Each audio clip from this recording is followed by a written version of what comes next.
kusimamia maadili kuanzia ngazi zote, kwa sababu kila ngazi jumuiya ya wazazi ipo. Jana nilikuwa sehemu nasikia wanasema kuna makatibu wa kata wanaandalia vikao wagombea. Katibu wa kata ambaye yeye kimsingi ni mtendaji ndani ya chama, na uzuri wa makatibu wa kata, wao wanachaguliwa kutoka huko kwenye kata zenu kwa mujibu wa katiba ya Chama cha Mapinduzi. Maana ni watu tunaofahamu miji jumuiya ya wazazi iko wapi, maadili ya chama yako wapi. Kwa hiyo tunalo jukumu kubwa sana. Bahati mbaya sana unaweza kukuta hata kwenye meza hii nilikaa mimi hapa, mimi pia ndio miongoni mwao ambao unakiuka kuvunja maadili, kwa sababu nazo taarifa miongoni mwenu mimi hapa mlioko ndio mlikwenda hata wakati mwingine kushawishi watu wanaosikia, chukua ile fomu bwana, wewe jitokeze ugombee nafasi ya ubunge. Simenialika nina mzungumza na nini?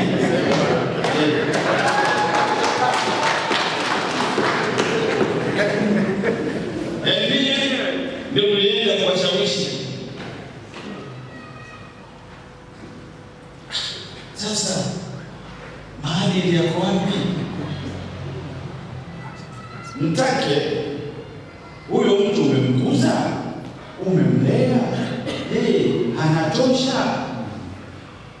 Lakini kwa kukaa na wazee wenzako, sisi bwana wazazi tunaona huyu kijana kwa mienendo yake na tabia zake, akichukua fomu atakivusha Chama cha Mapinduzi.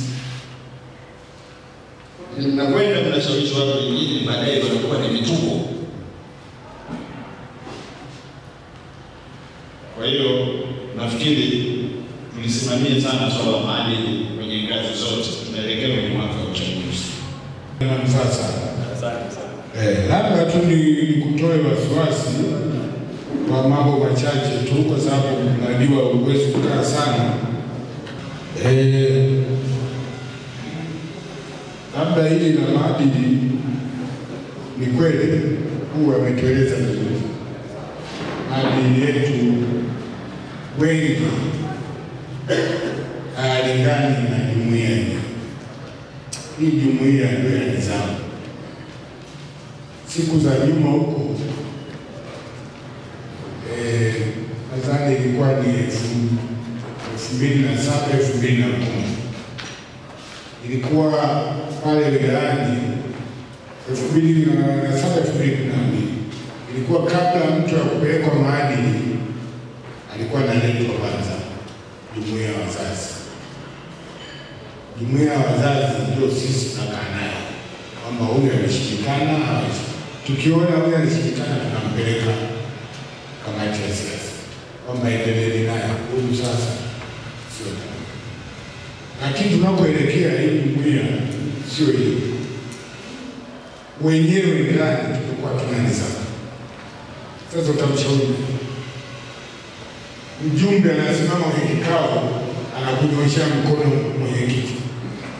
Mjumbe huyo anamuonyesha mkono mwenyekiti. Basi tu ni ule umri na kuona mengi na bado tunanyamaza na kulea dunia. Lakini zamani